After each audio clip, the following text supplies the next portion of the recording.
ನಮಸ್ಕಾರ ನನ್ನ ಪ್ರಿಯ ವೀಕ್ಷಕರೇ, ನಮ್ಮ ಲಕ್ಷ ಚಾನಲ್ಗೆ ಸ್ವಾಗತ. ವೀಕ್ಷಕರೇ, ಇವತ್ತು ನಾವು ನೋಡ್ತಿರೋ ಅಂಥದ್ದು ತ್ರೈಲೋಕ್ಯ ವಶೀಕರಣ ಮಂತ್ರಗಳಿವು.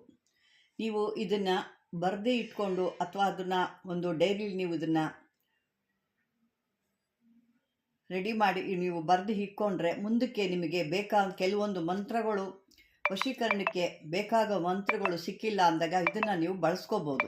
ಯಾಕೆ ಅಂತಂದರೆ ನಾನು ಕೆಲವೊಂದು ಯಂತ್ರಗಳಿಗೆ ಮಂತ್ರ ಇರೋದಿಲ್ಲ. ಆ ಮಂತ್ರ ಇಲ್ದಿದ್ದಾಗಲೇ ನಾನು ಬರೀ ಯಂತ್ರ ಕೊಟ್ಟಿರ್ತೀನಿ. ನೀವೇನು ಮಾಡ್ತೀರಲ್ಲ, ಮಂತ್ರ ಹಾಕಿ ಅಂತ ಹೇಳ್ತೀರಾ, ಅಥವಾ ಮಂತ್ರ ಕೊಟ್ಟಾಗ ಯಂತ್ರ ಕೊಡಿ ಅಂತ ಕೇಳ್ತೀರಾ. ಆ ಥರ ಇದ್ದಾಗ ನಾನು ನಿಮ್ಮ ಹತ್ರ ಹೇಳಿಸ್ಕೊಳ್ಳೋಗಿಲ್ಲ. ಅದೇನು ಕೊಡಬೇಕು ಅದು ನಾನು ಕೊಡ್ತೀನಿ.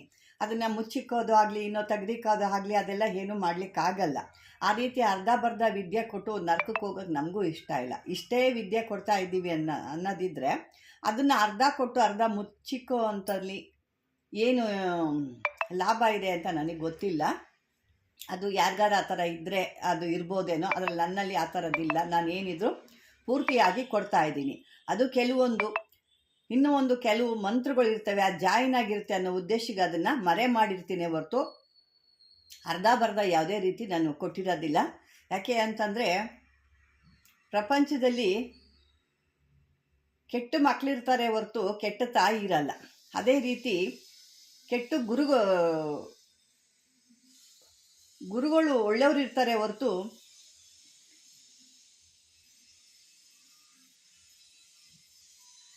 ಕೆಟ್ಟ ಶಿಷ್ಯರು ಇರ್ತಾರೆ ಹೊರತು ಕೆಟ್ಟ ಗುರುಗಳಿರೋದಿಲ್ಲ.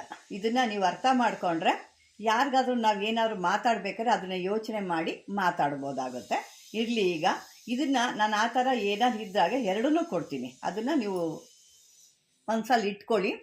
ಮತ್ತು ಇನ್ನೊಂದು ಏನಪ್ಪ ಅಂದರೆ, ಕೆಲವೊಂದು ಇದನ್ನೇನು ನಾನು ಕೊಡ್ತಾ ಇದ್ದೀನಿ ಅಂದರೆ, ಸಾಕಷ್ಟು ಕೆಲವೊಂದು ಯಂತ್ರಗಳಿಗೆ ಮಂತ್ರಗಳಿರಲ್ಲ. ಯಾಕೆ ನಾನು ಸಾಕಷ್ಟು ಕೊಟ್ಟಿದ್ದೀನಿ. ಆದರೆ ಈ ಮಂತ್ರಗಳನ್ನ ಇಟ್ಕೊಳ್ಳಿ, ಮುಂದಕ್ಕೆ ನಿಮಗೆ ಬರಬೇಕಾಗುತ್ತೆ ಇವೆಲ್ಲ. ಆವಾಗ ನಿಮಗೆ ಮಂತ್ರಗಳು ಸಿಕ್ಕಲ್ಲ, ಬರೀ ಯಂತ್ರಗಳಿರುತ್ತೆ, ಮಂತ್ರಗಳಿರೋದಿಲ್ಲ. ಇಂಥವೆಲ್ಲ ನೀವು ಒಂದು ರೆಡಿ ಮಾಡಿ ಇಟ್ಕೊಂಡ್ರೆ ನಿಮಗೆ ಮುಂದಕ್ಕೆ ಇದು ಉಪಯೋಗಕ್ಕೆ ಬರುತ್ತೆ ಅನ್ನೋದು ನಾನು ಹೇಳಿದ್ದೀನಿ. ಅದೇ ರೀತಿ ಇದು ಒಂದು ತ್ರೈಲೋಕ್ಯ ವಶೀಕರಣಕ್ಕೆ ಮಂತ್ರ. ಅಂದರೆ ಯಾವ ಮಂತ್ರಗಳು ವಶೀಕರಣ ತಗೊಂಡ್ರು ಕೂಡ ಇದು ನಿಮಗೆ ಕೆಲಸಕ್ಕೆ ಬರುತ್ತೆ. ಅಂದರೆ ಯಾವುದು ನಿಮಗೆ ಚಕ್ರಕ್ಕೆ, ಆ ಯಂತ್ರಕ್ಕೆ ಮಂತ್ರ ಇರೋದಿಲ್ವೋ ಅವಾಗ ಇದನ್ನು ಬಳಸ್ಕೋಬೋದು. ಈ ವಶೀಕರಣಕ್ಕಾಗ್ಬೋದು, ಬೇರೆ ಇದಕ್ಕಾಗ್ಬೋದು ಕೂಡ ನೀವು ಇದನ್ನು ಬಳಸ್ಕೋಬೋದು. ಇದು ಒಂದು ಮಾಡಬೇಕಾಗಿರೋದು ನೀವು ಅಂದರೆ, ಈ ಮಂತ್ರನ ನೀವು ಒಂದು 10,000 ಸಾರಿ ಜಪ ಮಾಡಿ ಸಿದ್ಧಿ ಮಾಡಿ ಇಟ್ಕೋಬೇಕು. ಪ್ರಯೋಗ ಮಾಡಬೇಕು ಅಂತಂದಾಗ ಇನ್ನೂ ಇದು ಸಾಕಷ್ಟಿದೆ. ಬೇರೆ ಮೂಲಿಕೆಗಳಿಂದ ಕೂಡ ಇದನ್ನು ವಶ ಮಾಡ್ಕೋಬೋದು. ಅದು ನಾನು ಮುಂದಿನ ಒಂದು ಇದರಲ್ಲಿ ಹೇಳ್ತೀನಿ. ಕೆಲವೊಂದು ಮೂಲಿಕೆಗಳಿರ್ತವೆ, ಬೇರೆ ಈ ನಾಗರ ಮೋತ ಅಂತ ಬರುತ್ತೆ. ಅದು ಕೆಲವು ಕಡೆ ಗೊತ್ತಿರುತ್ತೆ, ಕೆಲವು ಕಡೆ ಗೊತ್ತಿಲ್ಲ. ನಾಗರ ಮೋತ, ಅರತಾಳ, ಕುಂಕುಮ, ಕೂಟ, ಮನಸಿಲ ಇವುಗಳನ್ನೆಲ್ಲ ಒಂದು ಮಿಕ್ಸ್ ಮಾಡಿದರೆ ಅದು ಒಂದು ಹಣೆಯಲ್ಲಿ ತಿಲಕ ರೀತಿ ಒಂದು ವಶೀಕರಣ ಆಗುತ್ತೆ. ಅದು ಕೂಡ ಒಂದು ಬೇರೆ ರೀತಿ ಸಾಕಷ್ಟು ಬರುತ್ತೆ. ಮತ್ತು ಬಿಳಿ ಗುಲ್ಗಂಜಿ ಬೇರನ್ನ ಕೂಡ ತೊಗೊಂಡು ಬಂದು ಅದನ್ನು ಕೂಡ ಕೆಲವೊಂದು ಮಾಡಿ ಕೊಡಾಗ ಅದು ಕೂಡ ನಿಮಗೆ ವಶ ಅಂತ ಬರುತ್ತೆ. ಈ ಬಿಳಿ ವಿಷ್ಣು ಕ್ರಾಂತಿ ಗಿಡನೂ ಕೂಡ ನಿಮಗೆ ಮುಂದಕ್ಕೊಂದು ಕೆಲಸಗಳಿಗೆ ಇಂಥ ಒಂದು ವಶೀಕರಣ ತಿಲಕ ಒಂದು ತಯಾರು ಮಾಡಲಿಕ್ಕೆ ಬರುತ್ತೆ. ಅಂದರೆ ಅದಕ್ಕೆಲ್ಲ ಸಾಕಷ್ಟು ಇದೆ. ಕೆಲವೊಂದು ವಟವೃಕ್ಷದ ಬೇರಿನಿಂದ ಕೂಡ ಮಾಡ್ತಾರೆ. ಅದನ್ನು ಮುಂದಕ್ಕೆ ನೋಡ್ಕೊಳ್ಳೋಣ. ಯಾಕೆಂದ್ರೆ ನೀವು ಅದು ಇದು ಮಿಕ್ಸ್ ಮಾಡಿಕೊಂಡಾಗ ಏನೇ ಆಗುತ್ತೆ, ಇದು ಬಿಡ್ತೀರಾ, ಅದನ್ನು ಮಾಡ್ಕೊಳ್ಳಿ ಅಂತ ಕೇಳ್ತೀರಾ. ಯಾಕೆ ಅಂತಂದರೆ ಆ ರೀತಿ ಮಾಡಿಕೊಂಡಾಗ ಅರ್ಧ ವಿದ್ಯೆ ಆಗುತ್ತೆ. ನಿಮಗೆ ಹತ್ರ ಇರುತ್ತೆ, ಅದು ಬೇಕು, ಇದು ಬೇಕು, ಅದು ಬೇಕು ಅಂತ. ಆ ಥರ ಯಾವತ್ತೂ ಇರಬಾರ್ದು. ಒಂದಾದ ನಂತರ ಒಂದು ತಗೊಳ್ಳಿ. ಈಗ ಇದು ಹೇಳಿದ್ದೀನಿ, ಈಗ ಹೇಳ್ತಾ ಇರ್ತೀರಾ, ಅಮ್ಮ ಅದು ಹೇಳಿದ್ರಲ್ಲ ಅದನ್ನು ಕೊಡಿ ಅಂತ ಕೇಳ್ತೀರಾ. ದಯವಿಟ್ಟು ಆ ರೀತಿ ಎಲ್ಲ ಮಾಡ್ಕೊಳಕ್ಕೆ ಹೋಗಬೇಡಿ. ಈಗ ಈ ಮಂತ್ರ ನೀವು ಸಿದ್ಧಿ ಮಾಡ್ಕೊಂಡಾದಮೇಲೆ ಮತ್ತೊಂದು ಮಂತ್ರನ ನೀವು ಸಿದ್ಧಿ ಮಾಡ್ಕೋಬೇಕು. ಮತ್ತು ಅದನ್ನು ಯಾವ ರೀತಿ ತಯಾರು ಮಾಡ್ಕೋಬೇಕು, ಮತ್ತು ಮೂಲಿಕೆಗಳು ಯಾವುದು, ಆ ಮೂಲಿಕೆಗಳಿಗೆ ಮಂತ್ರಗಳು ಯಾವುದು. ಕೆಲವೊಂದು ಮೂಲಿಕೆಗಳು ಒಂದು ನಸ್ಗುನಿಗೆ ಒಂದು ಮಂತ್ರ ಬರುತ್ತೆ, ಸಹದೇವಿಗೆ ಒಂದು ಮಂತ್ರ ಬರುತ್ತೆ, ಗುಲ್ಗಂಜಿ ಒಂದು ಮಂತ್ರ ಬರುತ್ತೆ. ಅದೇ ರೀತಿ ನಾನಾ ರೀತಿ ಇದಕ್ಕೆ ಬರ್ತಾ ಇರುತ್ತೆ. ಎಲ್ಲದಕ್ಕೂ ಒಂದೇ ಬರೋದಿಲ್ಲ. ಹಾಗಾಗಿ ಈ ಒಂದು ಮಂತ್ರನ ನೀವು ಸರಿಯಾದ ರೀತಿಯಲ್ಲಿ ಸಿದ್ಧಿ ಮಾಡಿ ಇಟ್ಕೊಂಡಾಗ ನೀವು ಯಾವುದು ಒಂದು ಯಂತ್ರ ನಿಮ್ಮ ಹತ್ರ ಒಂದು ವಶೀಕರಣದ್ದು ಅಥವಾ ತಿಲಕಗಳನ್ನ ಮಾಡುವಂಥದ್ದು ಇಂಥದಕ್ಕೆಲ್ಲ ಬೇಕು ಅಂದಾಗ ಇದನ್ನು ನೀವು ಬಳಸ್ಕೋಬೋದು.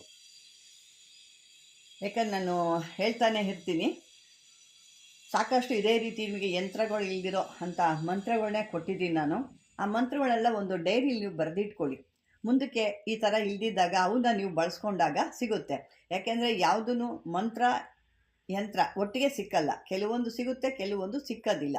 ಆಗ ಇಂಥವನ್ನ ನೀವು ಬರೆದು ಇಟ್ಕೊಂಡು ಮುಂದಕ್ಕೆ ನಿಮಗೆ ಉಪಯೋಗ ಆಗುತ್ತೆ ಅಂತ ಹೇಳ್ತೀನಿ ವೀಕ್ಷಕರೇ. ಇದು ಸಾಕಷ್ಟು ಕೆಲಸಕ್ಕೆ ಬರುವಂಥ ಅದ್ಭುತವಾದ ಒಂದು ಮಂತ್ರ ಇದು. ನಿಮಗೆ ಇದನ್ನು ನೀವು ಒಂದು ಒಳ್ಳೆ ದಿವಸದಲ್ಲಿ ಕೂತ್ಕೋಬೇಕಾಗುತ್ತೆ. ಮತ್ತು ಯಾವುದಾದ್ರೂ ಅಮಾಸೆಗಳಲ್ಲಿರ್ಬೋದು, ಹುಣ್ಣಿಮೆಗಳಲ್ಲಿ, ಅಷ್ಟಮಿಗಳಲ್ಲಿ ಇದನ್ನು ನೀವು ಯಾವ ದಿಕ್ಕು ದೆಸೆ ಅಂತ ಏನು ಹೇಳಬೇಕಾಗಿಲ್ಲ. ಈ ದಿಕ್ಕು ಕೂತ್ಕೊಳ್ಳಿ ಅಥವಾ ಆ ದಿಕ್ಕು ಕೂತ್ಕೊಳ್ಳಿ, ಏನೂ ಇಲ್ಲ. ನಿಮ್ಗೆ ಯಾವ್ದು ಇಷ್ಟ ಬರುತ್ತೋ ಆ ದಿಕ್ಕು ಕೂತ್ಕೋಬೋದು. ಇದನ್ನು ಅಂದರೆ ನೀವು ಕೂತ್ಕೋಬೇಕಾದ್ರೆ ಒಂದು ಕೆಳಗೆ ಕೂತ್ಕೊಂಡು ಒಂದು ಆಸನ ಹಾಕ್ಕೋಬೇಕು. ಅದೊಂದು ಸರಿಯಾದ ಗ್ಯಾಪಂದಲ್ಲಿ ಇಟ್ಕೊಳ್ಳಿ. ಒಂದು ಆಸನ ಒಂದು ಹಾಕ್ಕೋಬೇಕಾಗುತ್ತೆ. ನೀವು ಜಪ ಮಾಡಬೇಕಾದ್ರೆ ಯಾವುದು ಒಂದು ಜಪಮಾಲೆ ಅದು ಕೂಡ ಬಳಸ್ಕೋಬೋದು. ಇದಕ್ಕೆ ಇಂಥದ್ದೇ ಅಂತ ಏನೂ ಇಲ್ಲ. ಇಲ್ಲಿ ಮಾತಂಗೇಶ್ವರಿ ಅನ್ನೋದ್ರಿಂದ ನೀವು ಬೇಕಂತಂದರೆ ರುದ್ರಾಕ್ಷಿ ಇಟ್ಕೋಬೋದು ಅಥವಾ ಕಮಲದ ಬೀಜ ಕೂಡ ಇಟ್ಕೋಬೋದು. ಇನ್ನು ನಿಮಗೆ ಯಾವ ಸಿಗುತ್ತೋ ಅದನ್ನು ನೀವು ಬಳಸ್ಕೋಬೋದು. ಅಂದರೆ ಇದು ಶುದ್ಧವಾದ ರೀತಿಯಲ್ಲಿ ನೀವು ಮಾಡಬೇಕಾಗುತ್ತೆ.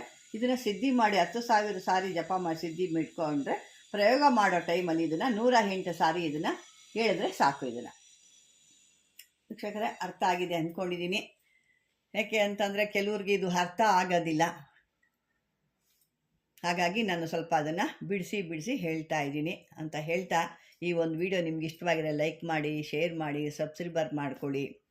ಯಾವುದೇ ಇದ್ದರೂ ಕಾಮೆಂಟ್ ಬಾಕ್ಸಲ್ಲಿ ಹಾಕಿ. ಪ್ರತಿಯೊಂದು ಕಾಲ್ ಮಾಡ್ತಾ ಇರ್ತೀರಾ, ಹೇಳ್ತಾನೆ ಇರ್ತೀನಿ, ಕಾಲ್ ಮಾಡ್ತಾ ಇರ್ತೀರಾ. ಯಾಕೆ ನನಗೂ ತೊಂದರೆ ಆಗುತ್ತೆ. ನಾನು ಯಾವುದೋ ಒಂದು ಕೆಲಸದ ಮೇಲೆ ಏನೋ ಒಂದು ಮಾಡ್ತಾ ಇರ್ತೀನಿ, ಅಲ್ಲಿ ಫೋನ್ ಬಡ್ಕೊಳ್ತು ರಿಂಗ್ ಆಯಿತು ಅಂದ ತಕ್ಷಣ ನನಗೆ ಅದು ಆ ಕೆಲಸ ಮಾಡಲಿಕ್ಕೆ ಅಲ್ಲಿ ಕಟ್ಟಾಗುತ್ತೆ. ಯಾವುದೇ ಒಂದು ಕೆಲಸ ಇರ್ಬೋದು, ಅಲ್ಲಿ ಕಟ್ಟಾಗ್ಬಿಡುತ್ತೆ. ಹಂಗಾಗಿ ದಯವಿಟ್ಟು ಅರ್ಥ ಮಾಡ್ಕೊಳ್ಳಿ. ಯಾವುದೇ ಇದ್ರೂ ನೀವು ಕಾಮೆಂಟ್ ಬಾಕ್ಸಲ್ಲಿ ಹಾಕಿ, ವಾಟ್ಸಪ್ಪಲ್ಲಿ ಹಾಕಿ ಅಂತ ಹೇಳ್ತಾ, ವೀಕ್ಷಕರೇ ಇದುವರೆಗೂ ನನ್ನ ಒಂದು ವಿಡಿಯೋ ನೋಡಿದ್ದಕ್ಕೆ ಧನ್ಯವಾದಗಳು.